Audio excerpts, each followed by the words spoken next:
안녕하세요, 밝음이네 식구 여러분. 색다른 남양 특집 소름 돋는 밤의 이 밝음입니다. 이게 정말 현실에 존재할까? 말도 안 되는데? 라고 생각되는 증후군에 대해서 몇 가지 말해보려고 해요. 일단 증후군이란 병적으로 뭔가에 집착을 하거나 정상적이지 않은 반응을 보일 때 쓰는 의학적 용어입니다. 영어로는 신드롬이라고도 하는데요. 의학적인 증후군과 우리가 인터넷에서 요즘에 자주 사용하는 증후군 있잖아요. 명절 증후군. 그런 거는 그냥 어떤 공통된 현상을 보이는 사람들을 싸잡아서 말하는 장난 같은 이야기, 유행어쯤으로 받아들이면 됩니다. 어떤 증후군 이것만 붙었다고 해서 진짜 병은 아니에요. 제가 말씀드리는 병은 진짜 의학사전에 나오는 증후군을 가져왔습니다. 첫 번째는 파리 증후군이에요. 그냥 파리 증후군 들으면 곤충에 대한 이런 공포, 포비아인가 이렇게 생각할 수 있는데, 여기서 파리는 프랑스 파리입니다. 이게 어떤 거냐면, 파리 사람은 아니겠죠? 프랑스 파리에 대한 너무 꿈 같은 환상을 갖고 있다가 실상을 보고서는 그 극과 극의 괴리를 극복하지 못해서 극심한 정신적 스트레스로 인해 발생되는 질환이래요. 주로 이 파리 증후군은 일본에서 많이 발생이 된다고 하는데요. 일본의 프랑스 사랑은 남다르다고 해요. 일본 사람들은 프랑스 파리라고 하면 고상하고 낭만적인 이미지로 통용이 되고 귀족들의 나라 이런 식으로 생각을 한다고 하네요. 그런데 막상 파리를 여행하고 오면 자기가 동경해왔던 것과는 전혀 다른 현실이 펼쳐지게 되죠. 노숙자들을 본다던가 더러운 뒷골목을 경험한다던가 길거리에 수북히 쌓인 쓰레기들을 본 거죠. 아니면 혹은 인종차별을 하는 사람들을 만났거나. 그런데 그런다고 해서 그 나라에 대한 실망이 이렇게 증후군으로까지 나타날 수가 있느냐, 진짜 말도 안 되는 소리 같다 라고 생각하실 수 있지만, 여러분, 파리에 온 일본 관광객들이 연평균 10명 이상씩 발병하는 실제로 존재하는 정신질환입니다. 이 정신질환 때문에 프랑스에 있는 일본 대사관에서는요, 24시간 핫라인을 열어두고 의료진을 대기시켰던 적도 있대요. 이렇게 프랑스 증후군을 앓고 있는 사람은요, 갑자기 프랑스에 여행을 하다가 그 충격에 이제 내가 스트레스를 너무 받아서 좀 이상해져 버린 거야. 갑자기 청소를 합시다 이러면서 파리 시내로 막 뛰쳐나가다가 사람들한테 붙잡혀서 정신병원에 입원을 시킨 적도 있고요. 또 다른 어떤 환자는 자신이 태양의 왕 루이 14세라고 생각하기도 했대요. 그리고 파리에 여행 오고 나서 전자파의 공격을 받고 있다면서 머리가 너무 아프다고 고통을 호소하기도 했다고 합니다. 그리고 연평균 10명이라는 숫자는 프랑스를 여행하는 도중에 발병한 사람들의 이야기고요.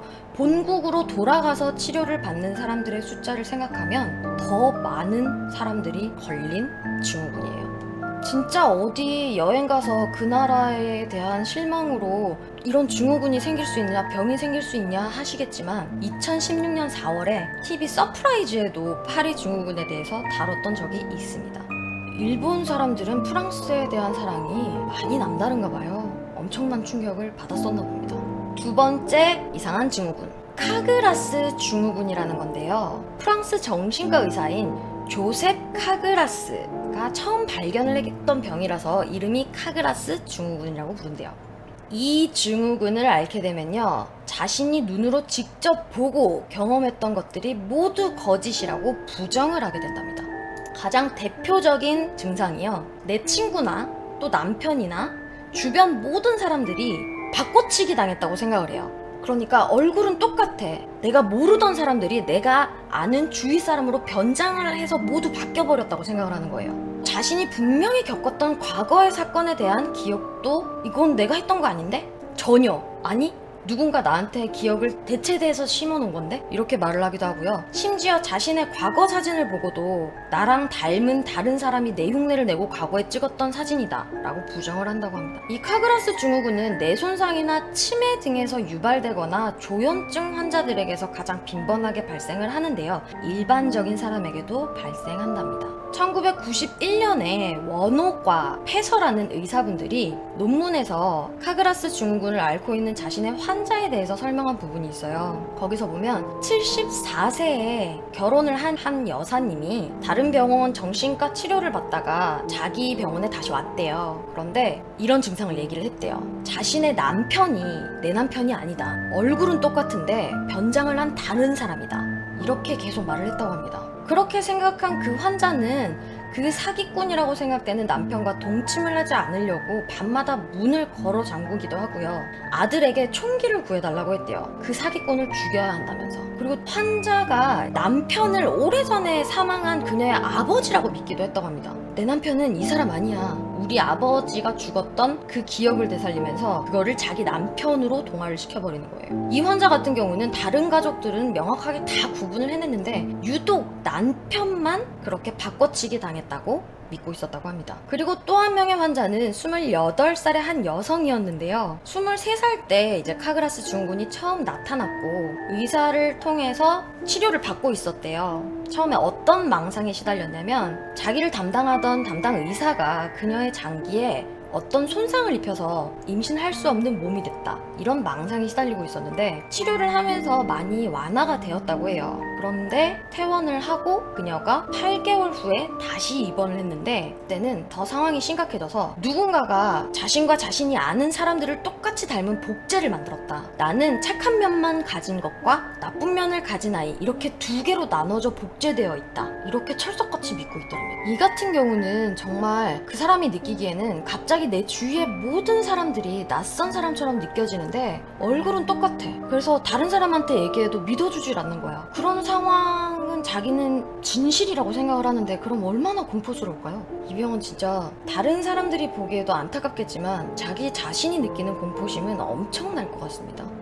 세 번째, 이해하지 못할 증후군, 코타르 증후군입니다. 이 질환은요, 매우 희귀한 정신질환입니다. 코타르 증후군을 앓고 있는 환자는요, 자기 스스로를 죽었다고 생각해요.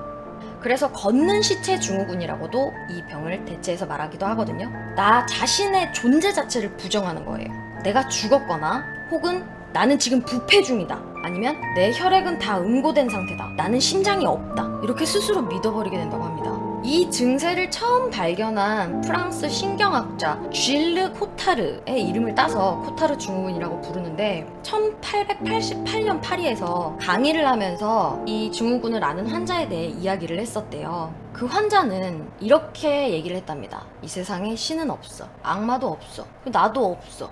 나는 내 몸 안에 장기는 하나도 없어. 그래서 뭘 먹을 필요도 없어. 난 이미 죽었으니까. 그래서 식음을 전폐했답니다. 그로 인해서 사망을 했다고 하네요. 그리고 1990년 1월에는요, 스코틀랜드에 있는 한 남성의 얘기인데 이 남성은 오토바이 사고 때문에 뇌 손상을 입었었대요. 뇌 손상을 입어서 병원 치료를 하고 퇴원을 했는데 퇴원을 한 이후에 어머니를 따라서 남아프리카로 갔대요. 근데 그때부터 그는 자신이 죽었다고 말을 하기 시작합니다. 그 뜨거운 남아프리카의 기온은 지옥불이라고 생각을 했대요. 그리고 자신은 폐혈증이나 에이즈로 죽었다고 생각을 하고 나는 이미 죽어서 스코틀랜드에 묻혀 있는데 나의 어머니의 몸을 빌려서 지옥을 구경하고 있다. 이러고 온 망상에 계속 시달렸다고 합니다. 이 코타르 증후군은 조현병이나 양극성 장애 같은 정신병에서 1차적으로 발견된다는 연구 결과가 있기는 한데 아닌 경우도 있대요. 아무 이유 없이 발생이 되는 경우도 있다고 합니다. 이 증후군의 가장 무서운 거는 나는 걷고 있고 생각하고 있고 말하고 있지만 살아있는 것 자체를 부정하기 때문에 자신의 안전을 지킬 필요가 없다고 생각을 해요. 그래서 먹지도 않고 마시지도 않아서 굶어 죽는 경우가 제일 많고 아니면 높은 곳에서 추락하는 경우도 많다고 합니다. 난 이미 죽었으니 안전에 대한 개념이 없어지는 거죠. 코타르 증후군을 앓고 있는 환자 중에는 간혹 희귀하게 자신이 불멸의 존재라고 믿기도 한데요. 나는 시체인데 왜 지금 정상적인 사고를 하고 있지? 이런 생각에 나는 불멸의 존재, 어떤 신 같은 존재인가 보다. 그렇게 생각을 하기도 한대요. 근데 이런 경우에도 자신의 목숨을 건 위험한 행동을 하기 때문에 자신은 신 같은 존재니까 그런 행동을 서슴지 않고 저지르다가 목숨을 잃는 경우도 많이 발생한다고 합니다. 네 번째는 다트 증후군입니다. 이게 문화 고유 장애라고 문화적 특성 때문에 부정적인 영향을 받는 그런 증후군이라고 하는데요. 이 다트 증후군은 문화 고유 장애 중 하나로 어떤 특정한 문화권에서만 발병하게 되는 것입니다. 왜 어떤 나라에 살았느냐에 따라서 세계관이나 사상, 신념, 믿음, 가치 이런 것들이 만들어지잖아요, 사람한테. 그렇게 정신적으로 그 신념을 갖고 있는 것이 신체를 얼마나 피폐하게 만들 수 있는지를 아주 잘 보여주는 형태의 증후군이에요. 이 다트 증후군은 인도공화국과 네팔 등을 비롯한 힌두교 문화권에서 발병을 하는데요. 이 힌두교는 이런 게 있대요. 내가 음식을 먹어요. 그럼 그 음식이 피가 돼요. 그리고 그 피는 다시 살이 돼요. 그리고 그 살이 또 뼈가 돼요. 그리고 나서 그 뼈로 만들어졌던 그 에너지가 정액이 된다고 생각을 한다고 해요. 그러니까 아주 소중한 정자가 피와 살과 뼈를 만들고 난 후에서야 겨우 하나 만들어지는 이런 식으로 생각을 했대요. 그리고 정액이야말로 생명의 액체다. 뭐 이런 문화적인 분위기에 있었다고 합니다. 그런데 이 증후군은 어떤 증후군이냐고 하면요. 정액 감소 증후군이라고 또 말을 해요. 그렇게 생명의 액체인 정액이 자꾸만 빠져나간다고 생각을 하는 거야. 자신이 소변을 보는데 정액이 매 순간 빠져나간다고 믿어버리게 되는 겁니다. 그러면 쉬를 할 때마다 나는 죽어가는 거야. 그럼 당연히 스트레스를 받겠죠. 그럼 불안해서 잠도 잘 못 자겠죠. 불면증에 시달리다 보면 무기력해지고 권태로워지고, 그렇게 심신이 망가지다 보면 발기부전이나 조루 등의 또 증상이 나타나죠. 그러면서 점점 더 공포감에 시달리는 거예요. 성관계도 하지 않고 자위행위도 하지 않고 혹시나 몽정을 하고 난 이후에는 내가 죽지 않을까라는 공포심에 잠도 제대로 이루지 못한다고 합니다. 사실 이거는 의학적 지식이 너무 없던 상황에 만들어진 증후군이 아닐까 싶기도 하고요. 남성성 상실에 대한 두려움이 이런 문화와 결합이 되면서 아주 남성들이 심리적인 압박을 많이 받았던 것 같아요. 보통은 우리가 아는 종교에서 뭐 육체적인 쾌락을 즐기는 것은 죄악이라고 표현하지만 힌두교에서는 안 그렇더라고요. 그런데 그것까지 자기가 죽을까봐 겁나서 못하는 지경까지 이른다고 합니다. 실제로 소변을 볼 때 정액이 약간씩 섞여 나오는 경우가 있기는 하대요. 병이 진짜 그런 병이 있기는 한데 그렇다고 해서 죽지는 않아요.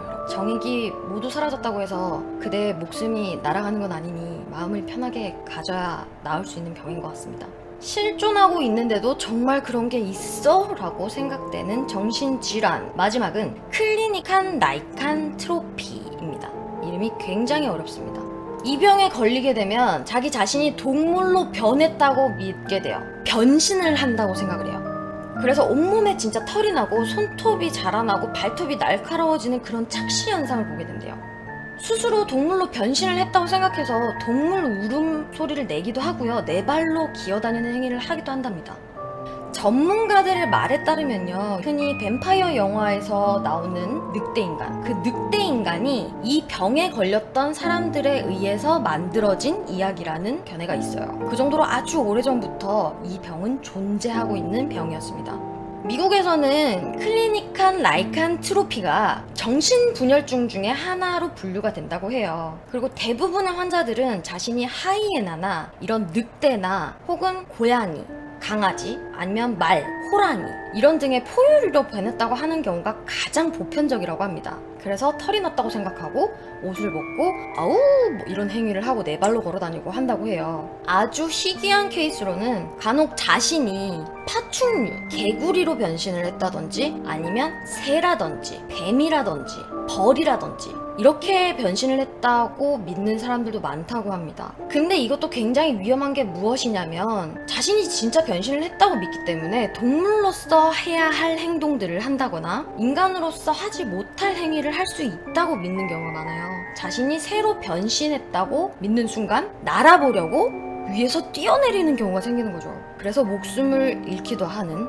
심각한 정신질환입니다. 늑대인간, 도시괴담처럼 들릴 수 있지만 엄연히 정신질환으로 분류되고 있는 병이에요. 지금까지 여러 증후군들에 대해서 다소 어이없기도 하고 저런 게 진짜 있을까? 장난이 아닐까? 하는 증후군에 대해서 말해드렸어요.